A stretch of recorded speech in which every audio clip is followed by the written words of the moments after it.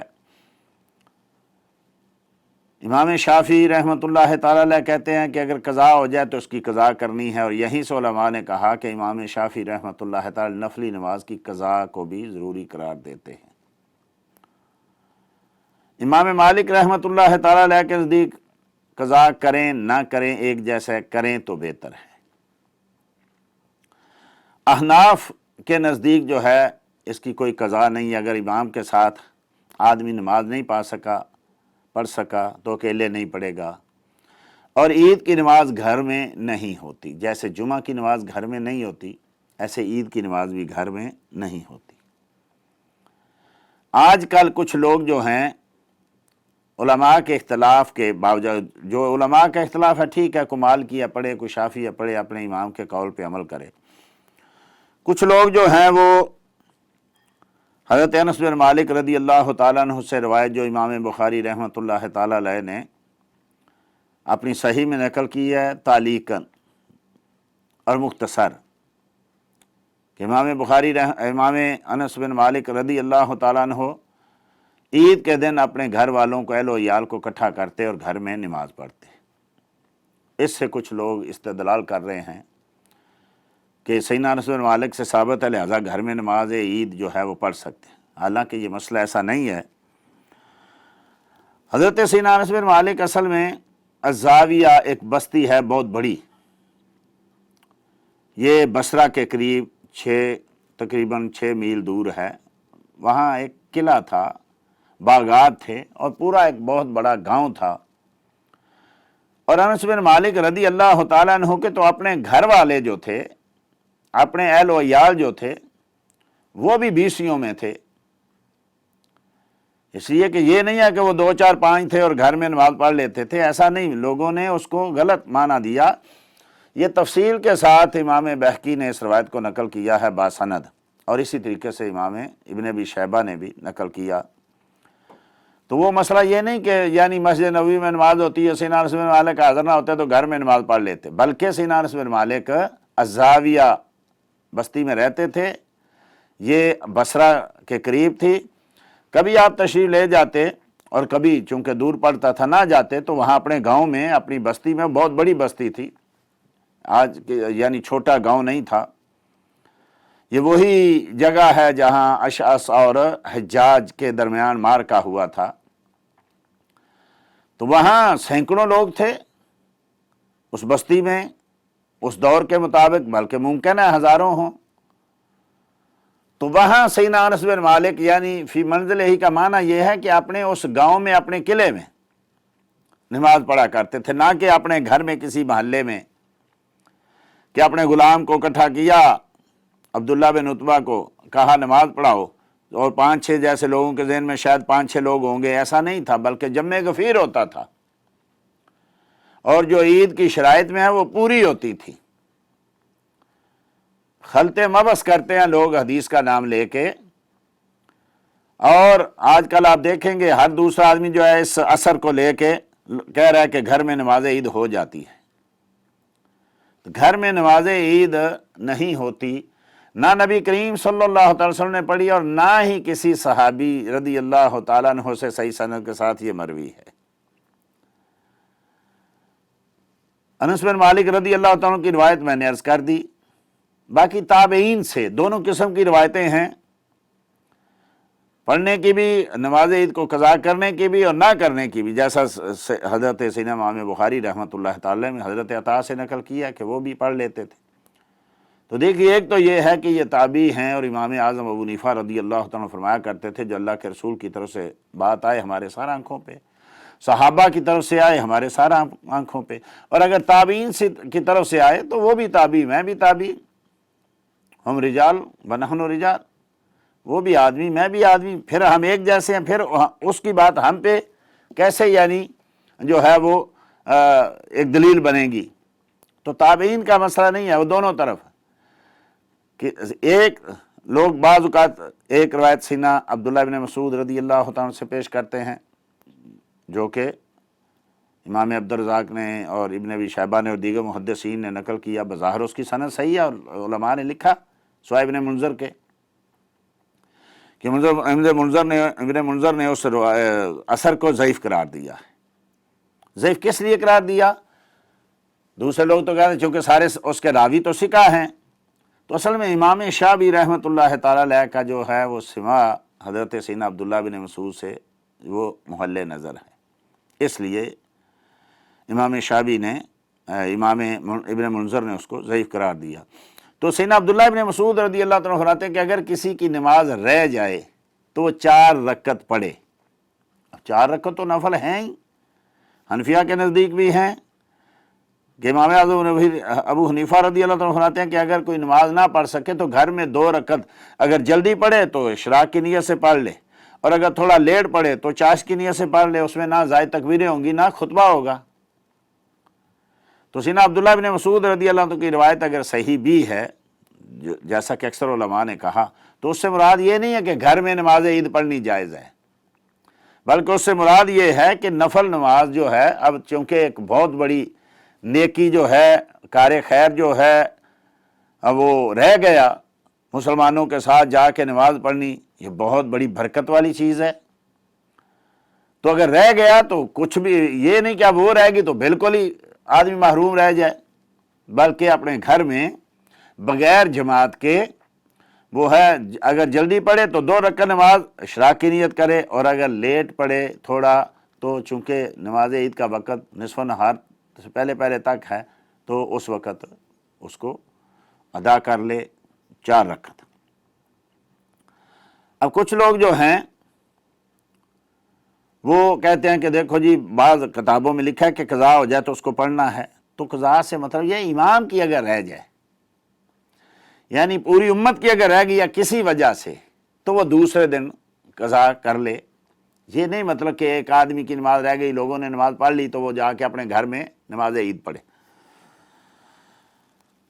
اب ایک مسئلہ رہ گیا اس کا کہ نوافل پڑھنا اس روز، نوافل گھر میں نماز عید ہو جائے تو آدمی پڑھ سکتا ہے۔ نماز عید سے پہلے نوافل پڑھنا عیدگاہ میں بھی، مسجد میں بھی، گھر میں بھی مکروہ ہے، اور نماز عید ہو جائے تو بعد میں 2 نفل یا 4 نفل جو ہیں وہ پڑھ لے۔ ایک آج کل جو عام مسئلہ ہو رہا ہے، اور خاص کر تقریباً پوری دنیا میں ہو رہا ہے، جہاں مسجدوں میں تھوڑے آدمی جو ہیں وہ نماز پڑھتے ہیں، اور یورپ میں بالخصوص، وہاں کے علماء بہرحال اس کا ہم سے بہتر حل جانتے ہیں، لیکن کہ تکرار صلاۃ العید کہ نماز عید کو کئی بار پڑھنا، جبکہ بہت ساری مساجد میں یورپ میں تو ایک مسجد میں کئی جمعے ہو رہے ہیں، تو کیا نماز عید بھی دوبارہ پڑھی جا سکتی ہے؟ یہ بھی آج کل کے مسائل میں ہے کہ چونکہ مسجدوں میں 10 آدمی 20 آدمی ایک جماعت کے ساتھ پڑھ سکتے ہیں، تو دوسرے لوگ کیا کریں؟ تو اب یہ ایک آج کل کے مسئلوں میں ایک مسئلہ ہے کہ یہ اب اس بعض علماء نے استدلال کیا کہ حضرت سیدنا مولا علی رضی اللہ تعالیٰ عنہ نماز عید جب پڑھنے کے لیے نکلے تو حضرت سیدنا ابو ہریرہ رضی اللہ تعالیٰ عنہ کو کہا کہ جو بوڑھے لوگ عیدگاہ تک نہیں جا سکتے تم ان کو مسجد میں نماز پڑھاؤ عید کی، یعنی میں وہاں پڑھاتا ہوں تم یہاں پڑھاؤ۔ تو اس میں بھی علماء نے لکھا کہ جب حضرت سیدنا ابو ہریرہ رضی اللہ تعالیٰ نماز نہیں پڑھتے تھے یا پڑھاتے تھے جب تک کہ اصل جماعت جو سیدنا مولا علی رضی اللہ عنہ کی وہ ہو نہ جائے۔ اب اس سے کچھ علماء نے تکرار صلاۃ العید پہ استدلال کیا کہ ہو سکتی ہے، لیکن اب جو مسئلہ پیدا ہو رہا ہے وہ یہ ہے بعض جگہ کہ ایک ہی امام بار بار پڑھائے، یعنی بعض ایسے جگہ ہیں جہاں امام ہی اور میسر نہیں ہے، خاص کر یورپ میں اور دوسری جگہ میں، تو وہاں کیا کیا جائے؟ تو یہ مسئلہ تھوڑا مشکل ہے، علماء اس میں یقیناً رہنمائی فرمائیں گے۔ عام جو کتب یعنی فقہ میں یا دیگر شروحات میں پائی گئیں کہ امام کو دوبارہ نماز نہیں پڑھانی چاہیے، لیکن چونکہ آج کل کے مسائل جو ہیں وہ بدل رہے ہیں، زمانہ بدل رہا ہے، کیا کیا جائے؟ تو اس حدیث شریف سے بعض علماء نے یہ بھی کہا کہ اگر تکرار جائز ہے اور کوئی اور امام بھی نہیں مل رہا، تو جیسے نبی کریم صلی اللہ تعالی وسلم نے بعض اوقات، یعنی کوئی آدمی آیا تو جماعت کے بعد آیا، فرض جماعت کے بعد آیا، تو فرمایا کوئی صدقہ کرو، اس کے ساتھ جو ہے تم نماز پڑھ لو نفل کی نیت سے۔ اور وہ کہتے ہیں کہ چونکہ نفل کی نیت سے تکرار جائز ہے، تو یہ بھی چونکہ فرض نماز تو نہیں ہے، نفلی نماز ہے، اگرچہ سنت موقدہ ہے، ہاتھی تو نفلی نماز میں ہے، تو اس میں بھی امام جو ہے وہ ایک یا دو جماعتیں کروا سکتا ہے۔ ھذا ما عندی واللہ ورسولہ اعلم بالصواب۔ یہ کوئی میری طرف سے مسئلہ جو ہے کوئی حتمی نہیں ہے، ایک رائے ہے۔ علماء اس میں اگر جو ہے اس میں رہنمائی فرمائیں تو بہت اچھا ہوگا۔ دعا کریں اللہ جل مجدہ الکریم اس آخری عشرے اور رمضان اور عید کے صدقے سے مسلمانوں کی بلاؤں کو دور کرے، اور اس مرض نے جو بالکل ہماری کمر توڑ دی اور ہمارے عبادات ہم سے چھین لی، ہم سے مساجد چھین لی، اللہ اس بیماری کو دور کرے، اور جلدی ہمارے لیے مساجد کے حرمین طیبین کے دروازے کھل جائیں۔ وما علیہ الا البلاغ المبین۔